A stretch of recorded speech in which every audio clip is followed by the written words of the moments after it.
Good evening, and welcome to Community Issues, a Tapestry of Concerns. I'm your host, Alyce Smith Cooper, and I have a very unusual and gifted gift for you this evening, and that is my guest. Her name is Joy, and that's the only name she uses, and she's going to tell you why. Joy, welcome. Thank you. Actually, joy is more than just my name. It's my reminder of what I choose to embody. I've learned that anything we say after the words I am has enormous power. It does, indeed it does. So I am joy. And that's a perfect way to put it. It really is. Because I am is what I am is. And after that, you're right. Exactly. I take it as a huge responsibility, actually. Every time somebody calls my name, I go, oh, yes, that's right. So it reminds you as well. Yes, of course. I need a lot of reminding. Well, we often do. Most of us do. That's true. So you have a name that gives you inspiration as well as reminds you. It does. I've actually had a number of names. I've lived a life that's uniquely qualified me to help a lot of people live more joyfully and less stressfully. And the lessons that you've learned are lessons that you choose to share with other people. But you have a marvelously lyric voice. I'm from New Zealand. New Zealand. That's way down under. It is, it is. And we sound a lot like Australians, I know, but it's a very different culture. Without a doubt, without a doubt. I actually got to grow up just outside of where they shot Rivendell in Lord of the Rings. Ah. So really, truly magical. Well, you understand the magical gifts that nature gives. I do. And how do you use those in the ways that you help people?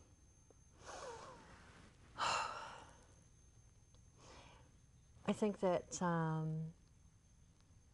a lot of people have lost touch with Mother Earth, and living with so much concrete between us and her has caused people to have a great disconnect. And that's a problem for a lot of people. But the real reason that I bring so much hope and help is because people have the opportunity to look at my life and go, by crikey, if she can do it, I've got a chance. Mm-hmm, mm-hmm. And that's what we call it, testifying. You know, in my culture, when you have a testimony of what you have come through, then people have more of a tendency to listen to you and to give recognition to that power that has kept you. Absolutely. Okay. So I can understand how people would listen to the life of one that you've been through a lot of things. You don't have to tell us what you've been through, but the interesting thing about all of that is that you have come through it. Mm-hmm. And you've learned things as a result of it. What kinds of things have you learned, and what kinds of things have you overcome? Oh, crikey.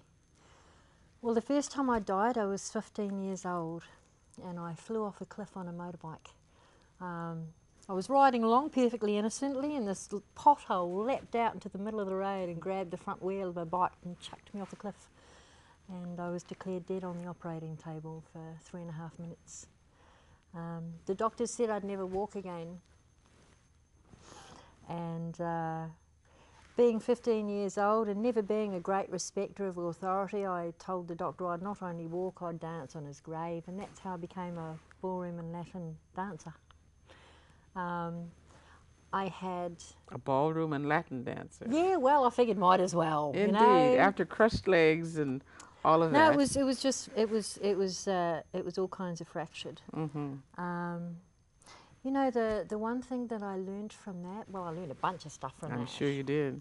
That I took myself cold turkey off every drug ending in "ene" after the hospitals addicted me to all of the painkillers. And that's not uncommon for many people that are watching.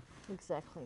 We have a culture of not wanting to feel pain and having pharmaceuticals to keep us from feeling pain. So you had been prescribed all of these pain medications and you took yourself off of them. Yeah, well, you see, the problem with meds is that you need more and more of them after a while. Your body becomes used to them. And How did you manage to take yourself off? Well, it was a process. Actually, I have an audio meditation that I want to offer your viewers that helps clear worry from the body and also pain. And it was a meditation that I used that really significantly helped me. See, pain is actually our friend. I know that sounds bizarre, but let's face it, without it, you wouldn't know if anything was wrong. Exactly, exactly. And, but all too often, instead of going, oh, pain, thank you for drawing my attention to a problem that I need to resolve, we go, ooh, pain, I don't like that, and take a pill, which is, well, kind of like putting masking tape on the oil warning light in the car because you don't like the message that it's sending you. Medications don't allow you to treat the cause usually. What they do is they suppress the symptoms.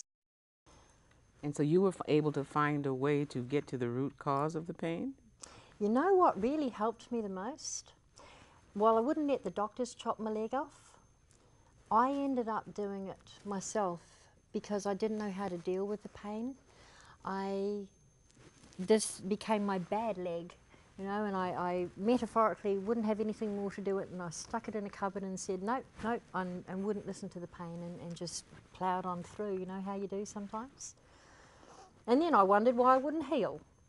You can't heal what you don't own. This is true. It was only when I learned to treat my pain like a crying child that I was able to start to do anything with it. You know, it was only when I took my leg and said, I'm so sorry that I've been so abusive to you. You're a fabulous leg. You're not a bad leg. You reach all the way to the ground.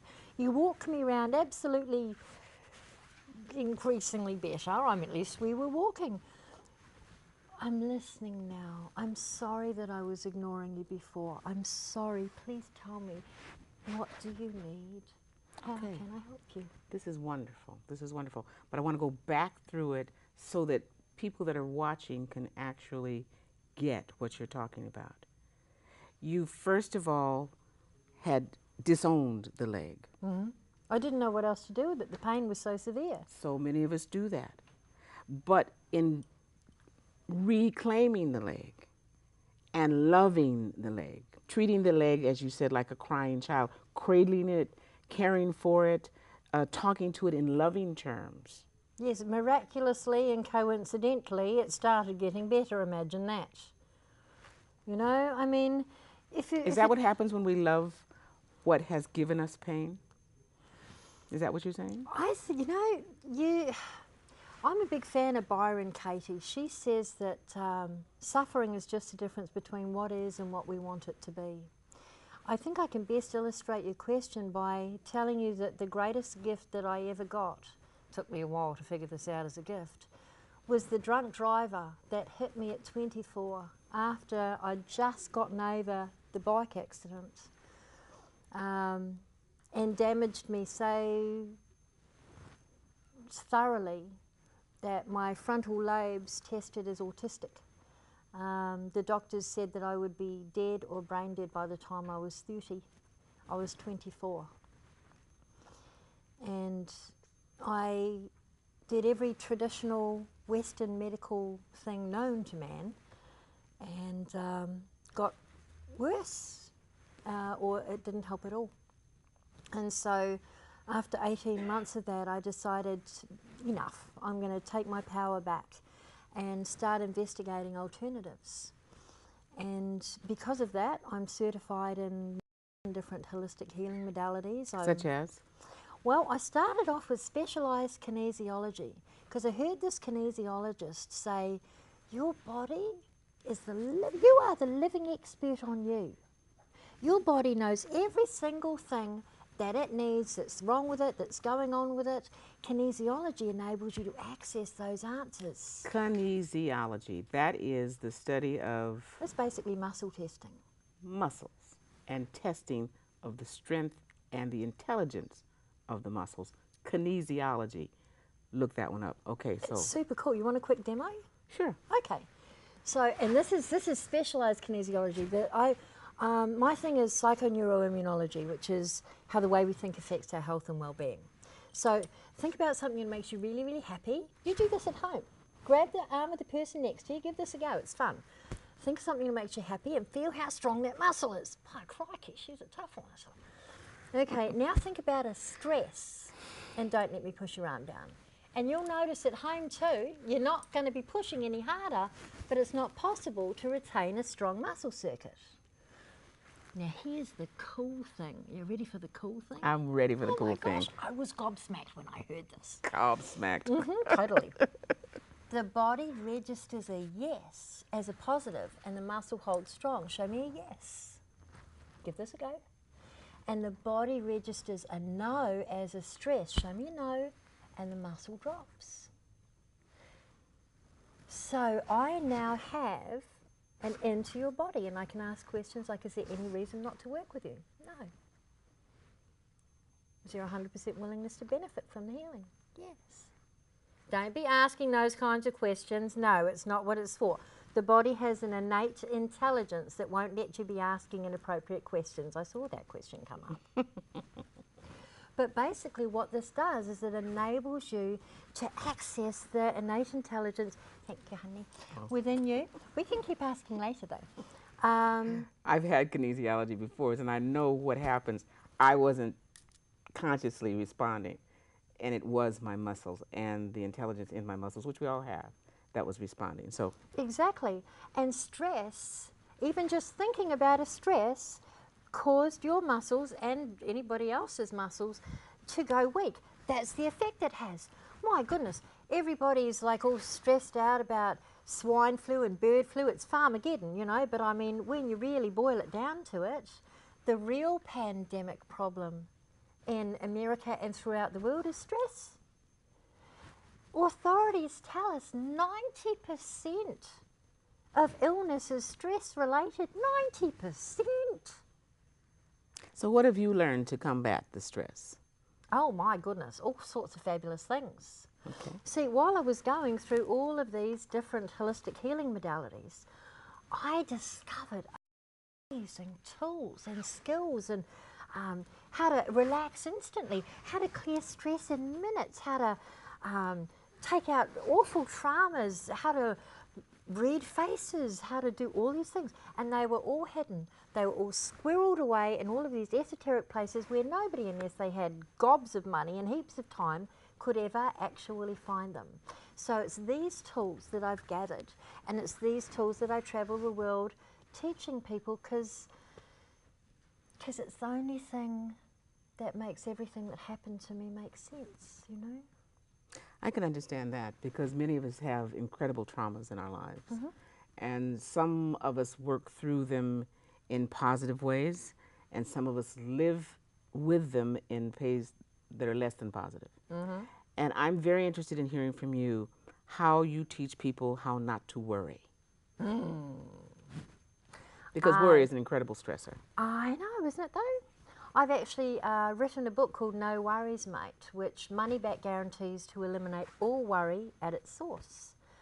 And I wrote it because, well, I was extremely well qualified as heir to a long line of champion warriors. Oh, yes. Yes. We come from the same line. I know, it's bizarre, isn't it? Were you also taught that worrying somehow prevented bad things from happening, and like if you weren't worrying about something, then you must have missed something? Did that go on? It was just a thing to do when I grew up. You know, you just worried about everything. So This is bizarre. So I want to know. Give me the answer. Okay, well, it's actually a process. Okay. The book contains the de-worrying process, and you're invited to feed your worry, your biggest, juiciest worry, and at the top of the process, do this process, and at the end, you will not have the worry.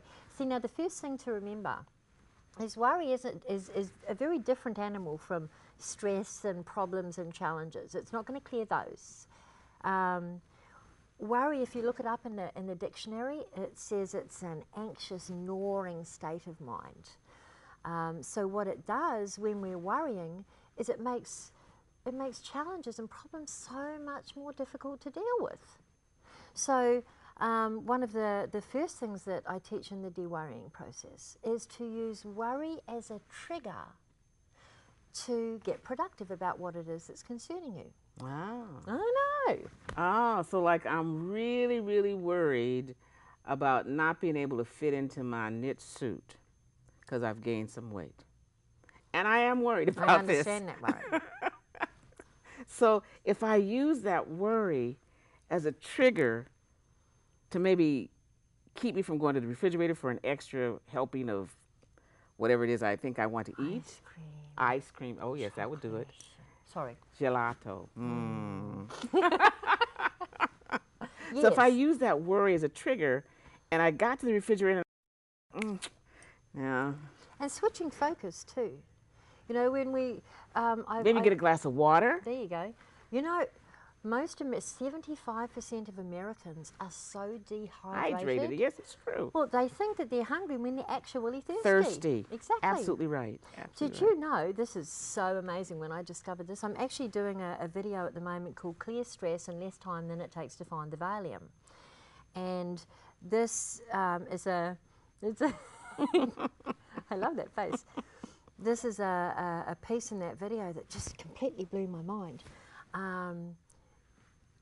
Even a small drop in drinking water levels will cause you to become so fuzzy, like 20 to 30% of your brain power out the window, mate. Because you're dehydrated. Exactly. Stress causes dehydration, and dehydration actually aggravates stress. Your body goes through the same physiological processes when it's dehydrated as when it's stressed.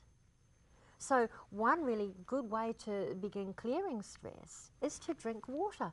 If you wait till you're thirsty, it's too late. This is your body's way of going, are you out of your mind? I have to produce this, you know, action in your body. To get you to give me some water. Exactly. Okay. Drink little and often. And you'll notice that your brain power will increase. It's like we've got this massively sophisticated bioorganic supercomputer that's your brain. But if you just plugged it in and pulled it out, plugged it in, I mean, how well is it going to go? So keep feeding it water because it's a wet computer. And you'll find that your brain will be very much more effective. Okay. Hold it. You have given me way too much information. I do tend to do that. But it's all right. It's all right because it's going to make me think about other things that I probably already know. And I'm no different than you. I know that worry doesn't cure anything. Never makes anything better. So if I'm worrying, I'm wasting my time. Actually worse. Because, I mean, okay, if this was a portfolio in which you had all of your resources and all of your energy and all of your everything invested in this, as a businesswoman, would you then put that portfolio somewhere where it was going to be totally drained and never ever give you a positive return on it? Not if I knew what a portfolio was. Well, if, you know, we only have a limited amount of resources to us. We don't have an unlimited amount of money and energy and resources.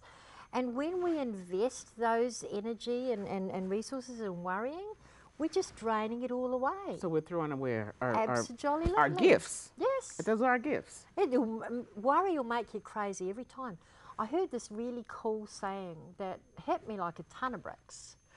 It was, there are only two things you can change. You can worry about the things that you can't change, and there's no point in worrying about those because you can't change them. Mm-hmm. And you can worry about the things that you can change. And there's no point in worrying about those because you can change them. And I thought, by crikey, that's awfully logical, isn't it? But I'm embarrassed to tell you, it wasn't enough to make me stop worrying. Mm-hmm. Mm-hmm. It was as if worry made me feel like I was doing something useful. So what was the next step that you had to take?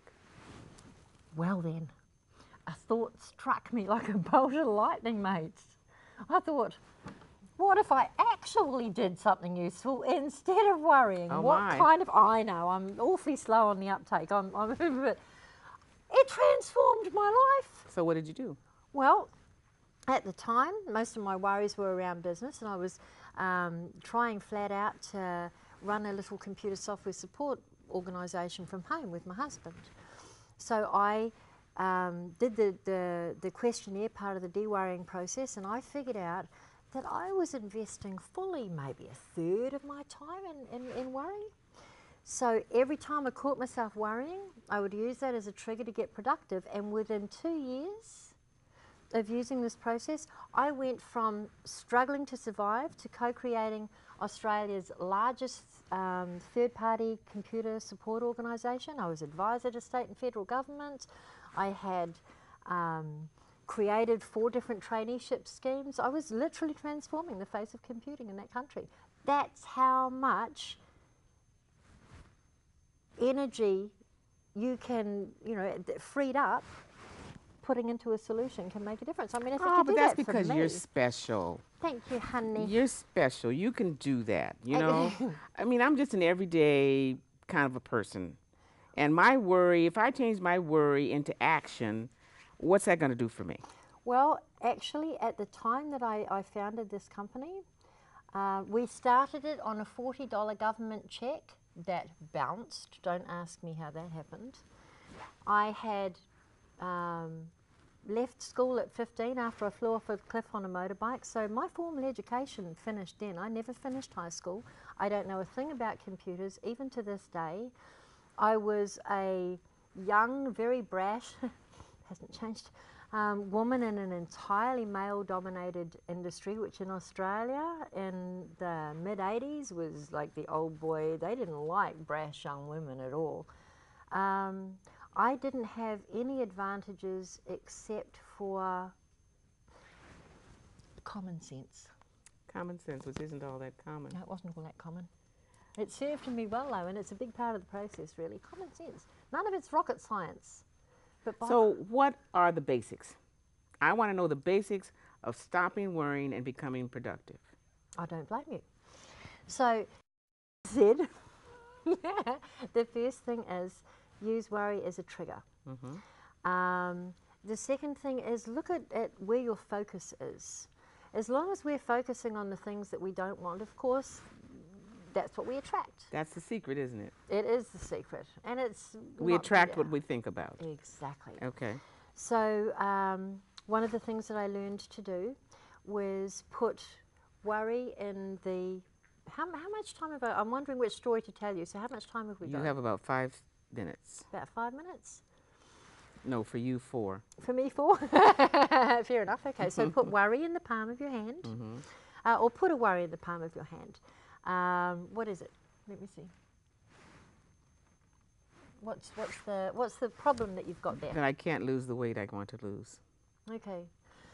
Ooh, how do you feel when you think that thought? My stomach is growling, it's tight, it's ugly. It is, it's a nasty, nasty thought. And the more you focus on this, you do this too, it's important. Okay, put your worry, put your problem in the palm of your hand.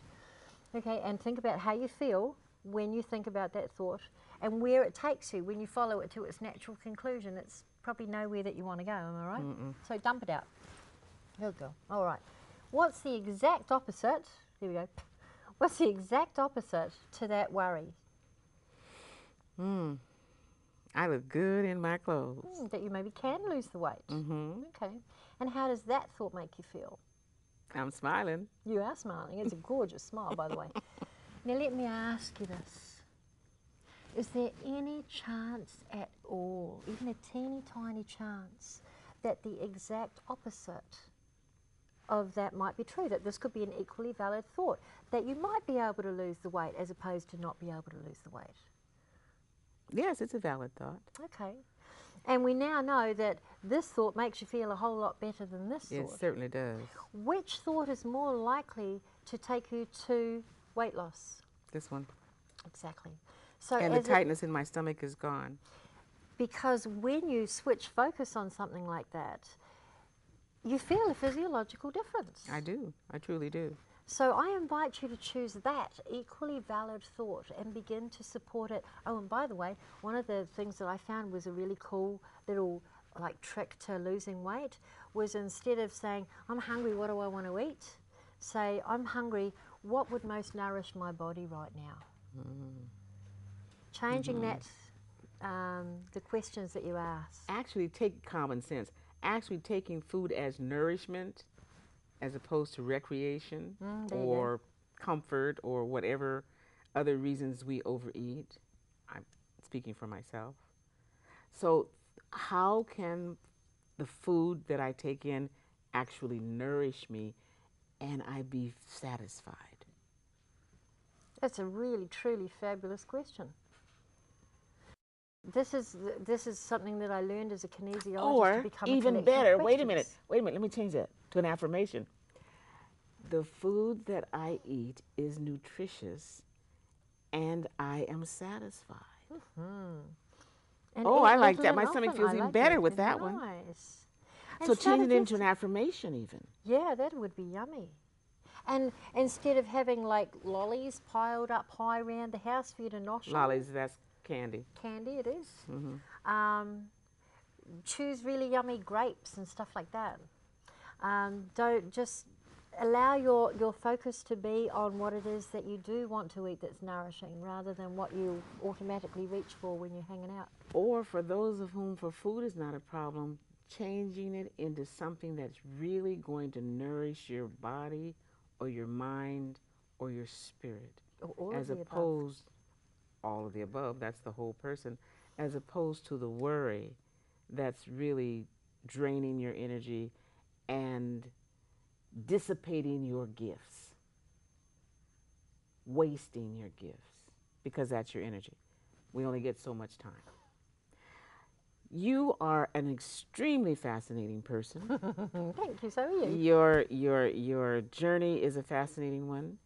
I would like very much to share your tape with people. All you need to do is call the number that you see on the screen, and the tape that will allow you to learn how to stop worrying instantly. Yep, money back guarantee. No, that's the book. No Worries Mate, which money back guarantees to eliminate all worry at its source. So if you want to give your loved ones the gift of a worry-free life this Christmas, that'd be a good choice, I reckon. You can get the tape free, so you can call the number. And if you do call that number, I'll send you off the audio, which is the one that clears worry from your body. Because really, it's not a good thing to have that sitting in your organs. Nope, nope. Joy. Her name is Joy. Joy to you. Thank you so much for being with us. Call the number on the screen if you'd like to receive the free gift.